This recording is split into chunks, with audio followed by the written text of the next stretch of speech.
everything there is within the first heaven. Welcome to my YouTube channel, The Performance. Today we'll be reacting to a video titled The Throne of Allah, mind-blowing Quran recitation. Wow, as you all know, we are not Muslim, we are Christian, but we believe there's a need for us to be able to learn from one another so we can make better decisions on religious matters. Today I'm here with a guest, Micah, Andy. So let's start with the video. Go.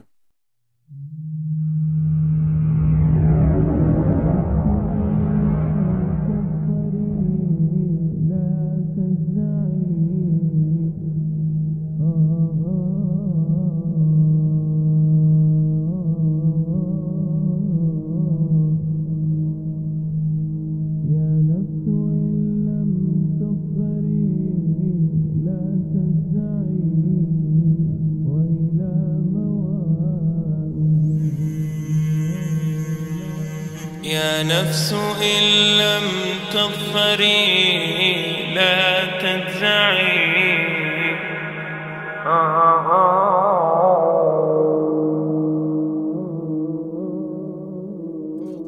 All the praise is for Allah,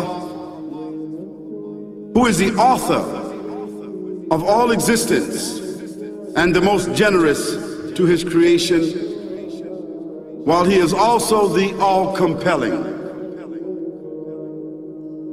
He is the only one worthy of our worship, having no partners, no associates, no sons, no daughters, no one whom he must consult, and no one or anything which has any comparison with him. All the praise is for Allah, who is the King of all who claim sovereignty, the only one who has the right to legislate for his creatures. He is the giver of life. He is the causer of death, while death has no effect upon him, because he is the ever-living, the self-subsisting, the eternal and the only absolute. All the praise is for Allah, who has power over all things, and there is in reality no power and no strength, no influence to cause benefit or detriment except through him. It is he who created this complex world, the seen and the unseen, the evident and the speculative, the earth and all that is on it and everything that is in it. It is he who sent his messengers and prophets, alayhimus salam, with the common message of strict monotheism, which simply means that there's absolutely no one worthy of worship, no one worthy of our obedience except the Almighty, the One, the Absolute, and who has no partners. The earlier messages which changed the world in the area in which the prophets were sent, those messages we know have changed, and even the prophets who brought them, their names are now lost. We just know in general because Allah told us in the Quran, وَلَقَدْ بَعَثْنَا فِي كُلِّ أُمَّةٍ رَسُولًا أَنْ يَعْبُدُوا اللَّهَ وَاجْتَنِبُوا الطَّاغُوتَ. I've sent to every nation a messenger, calling people to worship Allah alone and to avoid the worship of false gods. This essential message has been preserved in Islam in a way that it was never preserved before. Not because the message was different, because it was the same message, but because of the fact that there would be no other prophets who would come after Muhammad sallallahu alaihi wasallam. So therefore that message now had to be protected. It had to be preserved in a way none of the earlier messages were preserved. I will tell you this, what you say you have come to know 40 years back, and what you call the Big Bang is already mentioned in the book which I read, the glorious Quran. It's mentioned 1400 years ago in Surah Anbiya, chapter number 21, verse number 30, which says, Avalam yaral lazina kafaru. Do not the unbelievers see anna samawati wal arda kanat ratkan fataqnahuma, that the heaven and the earth were joined together and we clove them asunder. What you're talking about, the Big Bang, I try and imagine compressing a spring. I push it closer and closer and closer together, so it's smaller and smaller and smaller, and I've stored a tremendous amount of energy in that spring, and when I let it go, it bursts out, it bursts out, it bursts out. the creation of the universe, which you came to know 40 years back, is already mentioned in this book, the glorious Quran, 1400 years ago. Who could have mentioned that in the Quran? So the atheists will say, maybe someone wrote, maybe it's a fluke, maybe it's a guesswork. A human being, regardless of who they are, or where they are, or what they do, will have this curiosity. They'll want to know, why am I here? How did I get here? And do I have a purpose? And if so, what is it? The only one who would really be able to answer that question would be the Creator himself. If there is a Creator, it would be up to him to tell us why we were created and what he expects from us and what this life is really about. Allah has shown the people from the time of Adam until right now, has shown the people what he wants from them. And it's a very simple thing, and that is that worship be for him alone without any partners. In fact, we know this life to be a test from Almighty God. That's why we're born, and that's why we die. Because there has to be a beginning and an end for us to be tested on. The next life, after this life, no one will ever die again. A bad person or a good person. Both are brought back and they continue to live in the next life, either in good shape or not so good shape, depending on how they did on the test. The worship of the God of Abraham, that was what was taught by these prophets. The Lord of the Arsh and Kursi. We're talking about the Lord of the worlds. Alhamdulillah Rabbil Alameen. We're talking about the Lord of the entire universe and beyond. The entire universe and beyond. You know, we live in this dunya and we are fascinated with this dunya which Allah subhanahu wa ta'ala indeed has created in a beautiful manner. We're fascinated. There are over billions of people which live on this dunya at this moment in time. Over 6 billion people that live on the dunya at this moment in time. This dunya of Allah subhanahu wa ta'ala is so big that there is space in this dunya for billions and billions and billions or more people. But what is this dunya in comparison to what Allah subhanahu wa ta'ala has created out there? This dunya is insignificant. This dunya is meaningless to Allah. It means nothing. It is worthless. So worthless, compare it with the sun. The sun is one star. You know more science than me. You'll be able to tell me better. Take this planet Earth and you place it inside the sun, and you will be able to place 1.3 million Earths in the sun. 1.3 million Earths in the sun. Allahu Akbar. Allah is the greatest. The sun is one star. One star. There are stars out there which are millions of times bigger than the sun. You tell me this, that you need millions and millions of stars to make one galaxy. And then you tell me this, that there are zillions of galaxies out there. Let me tell you on top of this, my friend. After this, whatever you see above, when you raise your head and you look above, whatever you see above, the zillions and zillions and zillions of galaxies, let me tell you, this is everything there is within the first heaven. Everything there is within the first heaven, and Allah is the creator of 7 heavens. 7 heavens! And the distance between the first heaven and the second heaven is 500 years. You know, the distance that can be covered in 500 years, at what speed? Only Allah knows. Only Allah knows. But it will take 500 years to get from the first heaven to the second heaven. 500 years from the second to the third, third to the fourth, fourth to the fifth, fifth to the sixth, sixth to the seventh. Every time it will take 500 years. After the 7 heavens,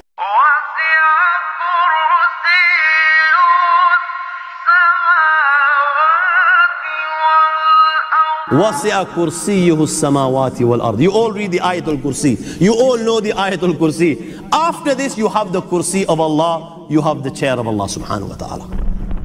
You know these 7 heavens that we've just talked about, in comparison to the Kursi of Allah, they're non-existent. They're meaningless. Rasulullah sallallahu alaihi wasallam has given an example in a hadith just to give us a little bit of understanding with regards to the 7 heavens in comparison to the Kursi of Allah.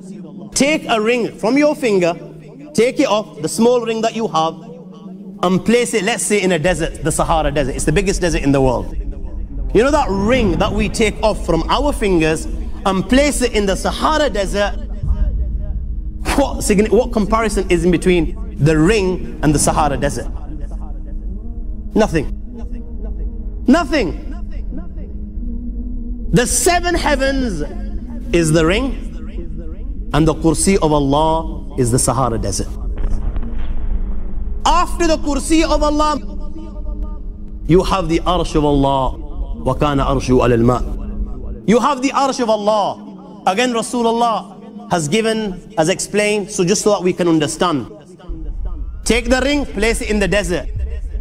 This time, the ring is the Kursi and the Arsh is the desert. What is the Kursi in comparison to the Arsh of Allah? Nothing. Then you have angels which carry the Arsh of Allah. Their heads are in the 7th heaven and their feet are in the lowest earth. My friends, then you have the Lord of the Arsh al-Kursi. لا تدركه الأبصار ويدرك الأبصار وهو اللطيف الخبير. He is beyond the size of Allah, who Allah is, what Allah is. The greatness of Allah is beyond the comprehension of my little mind. This is the being that you and I are messing with.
an amazing message. Believe me, I've really learned a lot from this message.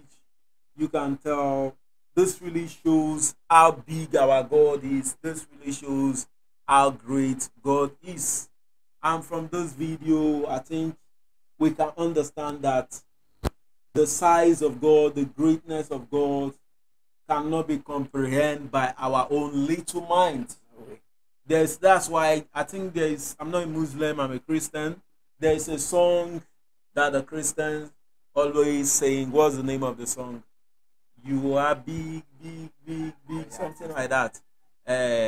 I think I'm trying to remember the song. I cannot actually remember the song. But what I'm trying to say is that our God is too big that we can comprehend with this our little mind. This really shows how great God is. And there's the need for us to be able to submit our will to God. There's the need for us to be able to submit ourselves to God. So at the last day, we'll be counted among the worthy ones. And just like in the video, I think there's a part that says there is a purpose to which we were created. There's a purpose to which we were created. And the only one that can tell us the purpose to which we were created is Allah, is God. And I believe the purpose to which we were created is for us to be able to serve God in truth and in spirit, for us to be able to live a holy, for us to be able to live a righteous life. And I believe this video have opened our eyes to a lot of things. And he was talking about the seventh heaven. And I think he said for you to be able to move from the first heaven to second heaven, it's going to take 500 years. And in this 21st century, it's very difficult for you to even see someone that have lived up to 150 years, or let me say 200 years. Even 100 years. Even 100 years is very difficult for you to see someone that have lived 100 years. Let me say you want to live 100 years and you want to move from the first heaven to the second heaven, and it will take 500 years for you to even make that 100 years. That means you have to start the journey as your mother just gave birth to you as a baby. You have to embark on the journey as a baby. Even as at that, you won't even get there. It's really using this to explain how big our God is. And he said if you want to place the earth in the sun, that is going to take, I think, 3 million earth inside the sun. And if you want to place and there are more than a million stars. And even though you want to place that, this really shows how great and how big God is. We cannot comprehend him with this our little minds. Indeed, God is great. Allah is great. What do you also think? The video is very educative. It has enlightened me. Personally, I was even thinking it just from earth to heaven, like straight. I never knew there are stages of heaven. 1, 2, 3, 4, 5, 6, 7. Young man, it's also in the Bible. You don't have to read the Bible. It could be in the Bible. That doesn't mean I have to be aware of it. You have to be aware of it if you call yourself a true Christian. Let's continue. But the video has enlightened me. For me to know that even to comprehend the nature of God is even beyond human, if I may put it that way. You can't just comprehend the nature of God. This video has enlightened. Maybe I will do more research on myself regarding this topic. Yeah, this is... No, I've really learned a lot from this video. Because how can we even try to understand God? With this our small mind, fish brain. From what I just witnessed, even our lifetime, the second lifetime of, it's impossible for our human brain to process the nature of God. I'm even confused. Yes. because God is really big. God will clear your confusion. And from what I watch, I'm very amazed because I've realized, even I've know that God is more bigger than I imagine him to be. Wow, wow. You can tell we really learned a lot from this video. Would like to hear your comments. What do you like about this video titled The Throne of Allah? And what can you say about this video? Would like to see your comment. Don't forget, click on the subscribe button, click on the like button. Do have a nice day. Love you. Bye.